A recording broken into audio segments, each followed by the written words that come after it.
What's up everybody, Brett Medlock here. Today I wanted to do a simple video, just a simple top 10 video. This is my personal favorite Nintendo Switch games so far. Obviously we've gotten a lot of games that released on other platforms. I'm going to include those even if they're ports from like years ago. You might see a lot of ports, you might see a lot of brand new games, so let's just jump right in. Number 10 on this list is The Elder Scrolls V Skyrim. I know what you're thinking, typical. It's a game that's loved by millions of people, still like pretty much thriving today. Like Bethesda will not stop porting this game, and one of their latest ports was the Nintendo Switch, and I actually didn't enjoy this game at all when I played it on PS3 and Xbox 360. I started on both those platforms, I just couldn't really get into it, but then I got handed the review for the Elder Scrolls V Skyrim on Switch, so I had to play through it, and then I realized, wait a second, this game is brilliant. You can literally do whatever you want. The whole world is at your fingertips. You can choose to follow the main story path or just go off the beaten path and discover awesome caves and awesome weapons and items and all kinds of lore within that world. And honestly, getting a game this grand in the palm of your hands, being able to take it anywhere you want, was a huge feat and super impressive. So kudos to Bethesda. Thank you for putting this game on Switch, because I finally realized just how awesome it is. This is a game that launched way back when the Switch launched, and that is Fast RMX. I originally bought this game for my son, and he loves it. He literally has I think over 150 hours in it. And please don't judge my parenting, but he loves that game, and just watching him play it got me to try it out, and I was like, wow, this is a ton of fun. And honestly, I played this game, and then I played F-Zero GX for GameCube for the first time recently, and I think Fast RMX is the perfect sequel to F-Zero. So if you've always wanted that sequel, there you go. Fast RMX is basically an F-Zero game, so go pick it up if you love F-Zero. And also, one final thing, this game is gorgeous. I love what racing games are able to do. When you're in motion, going fast, you get beautifully lush graphics, and they're the perfect showcase game for the Nintendo Switch, in my opinion. Number 7 goes to RunBo. If you haven't played RunBo, go play it now if you have friends. If you don't have friends, you might not want to play it. But honestly, I love everything about this game. It's a blast. You can play up to 9 players locally with 9 controllers, and it's so much fun. It's chaotic. It's basically Smash Brothers racing. You're hitting your friends, you're using items to make them confused and flipping the world around and stuff like that. It's a blast. I love this game. I recently re-reviewed it on Switch, and I gave it a 9.5 or something. It's amazing. I absolutely adore RunBo. I first played it at E3 at a random indie booth on top of a roof, and I did not expect to have so much fun. It was 5 strangers and me, and we were all just piling around like we've known each other for years. RunBo really is great for a group of people, and if you want a party game and you're trying to invite people over and have a fun time, definitely get RunBo. Now this next one is going to be very controversial, and that is The Legend of Zelda Breath of the Wild. And I know what you're thinking, what? How is this not your number 1 or at least your number 2? Well, if I'm being completely honest, it disappointed me in a few areas, and I actually didn't really have a great time with the game initially before I realized how great it was. I didn't like how they gotten rid of temples. I didn't like the stamina bar that they brung over from Skyward Sword. I missed getting brand new items to use to figure out puzzles and stuff inside of temples, and the horse system was really odd. I had a bunch of gripes with this game, and like I said, initially I backed off of it. I was like, you know what, this isn't really what I want out of a Zelda game, and it broke my heart, but I just stopped playing it. But then recently, probably about a month ago, I picked it up. I played about 30 more hours of it. I got a ton of shrines. I beat all the temples, or whatever, not temples, but the beasts. And then I defeated Ganon, and I really realized how much it does great, and that's why it's on my list.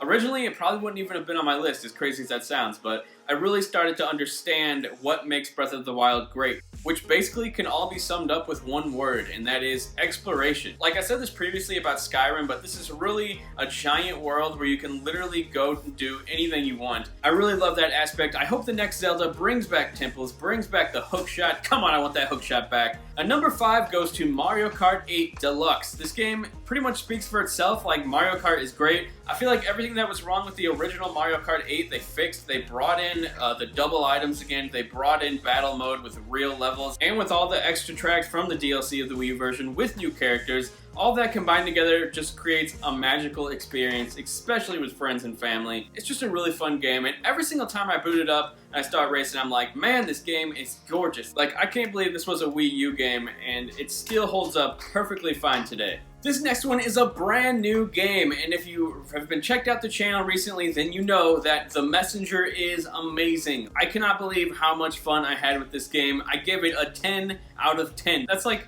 the second 10 out of 10 I've ever given since I've been in the games industry, and it's just an amazing game. I'm not really super into retro styled games. I don't have like an affinity for retro or retro styled games at all. But The Messenger is so charming. Its world in both 8-bit and 16-bit. That's right, it's both. You switch back and forth when you go through time traveling, and it's just perfect. Like, the platforming is done so well. It's a challenging game. The bosses are tough, and you're gonna get infuriated until you realize there's actually a key to beating them. Each boss is like a puzzle that you have to figure out. And the way it uses like an unlimited jump system as long as you slash something in the air. I love that aspect of it. I didn't know how it would feel, but then once I got it in my hands and started playing it for myself, I was like, man, this is perfect. So, The Messenger is brand new. It's only 20 bucks, and it's full of surprises. It's the funniest game I've played in so long. Like, I was cracking up. It was actually right after I played Bayonetta II, which is a fairly similar style game. They're both super funny. Please check out The Messenger, and while you're at it, check out Bayonetta II if you have a PS4. This next one goes to Rocket League. My god, this is a game I never expected to fall in love with.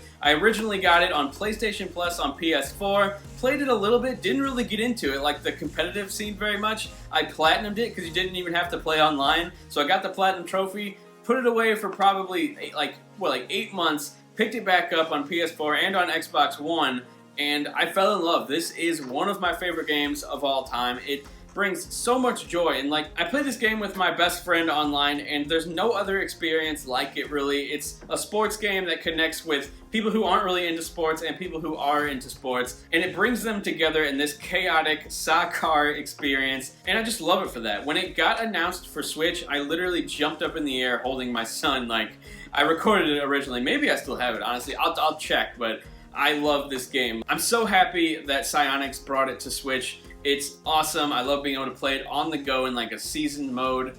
And there's not really much else I can say about it besides, if you haven't played the phenomenon that is Rocket League yet, you might want to check it out because it's a ton of fun. Quite a learning curve, but you'll get it, and after you get it, you'll have a blast. We're getting down to the wire. It's the top 3, and this third one might surprise you because it's a very old game, and it is The Walking Dead Season 1. Telltale's The Walking Dead. This game is so amazing. This is one of the games that really made me think, wow, video games are capable of telling truly amazing and emotional stories that resonate with you. I mean, don't get me wrong, I think video games are the best way to experience a story. It's just so rare that developers actually execute it perfectly and are able to compare with something like a TV series or a movie. But Telltale did it with this Season 1, and yes, I love the other seasons as well, but Season 1 really put Telltale on the map. Ever since then, they've made tons of games, a lot of them great, some of them but Walking Dead's where it all started, and I'm excited for people who haven't gotten to play this yet. Now they can play it on Switch, and then all their choices can carry over to the brand new season that's coming out. I think now, like, we're in the middle of the season. I'm waiting until they all stack up so I can just play them all in a row. But The Walking Dead Season 1, I love it. Clementine, amazing character. Lee, awesome. Even though he's a murderer, they never really talk about it that much, but yeah, Lee killed his wife or something, like what the hell? But aside from the wife murdering, it's an awesome experience that everyone needs to play. Now, number 2, it'll have to go to Bayonetta 2. I've said this before and I'll say it again. I played Bayonetta 2 a little bit on Wii U and didn't really feel it. Like, it just wasn't really my thing. I don't know why that keeps happening, but I'll play a game from a long time ago again now, and I'll just love it like I never used to before. And that is Bayonetta. The combat is so satisfying. The world is so strange and weird and just so sexual and awesome. Like, there's nothing really like it, and I'm so glad Nintendo is backing this franchise, unlike any other company has. I'm pretty sure Sony could have, or Microsoft could have, brought Bayonetta 2 to one of their platforms before Nintendo picked it up and decided to take over with publishing duties, which they might be doing with Bayonetta 3. It seems like they are, since they're marketing it.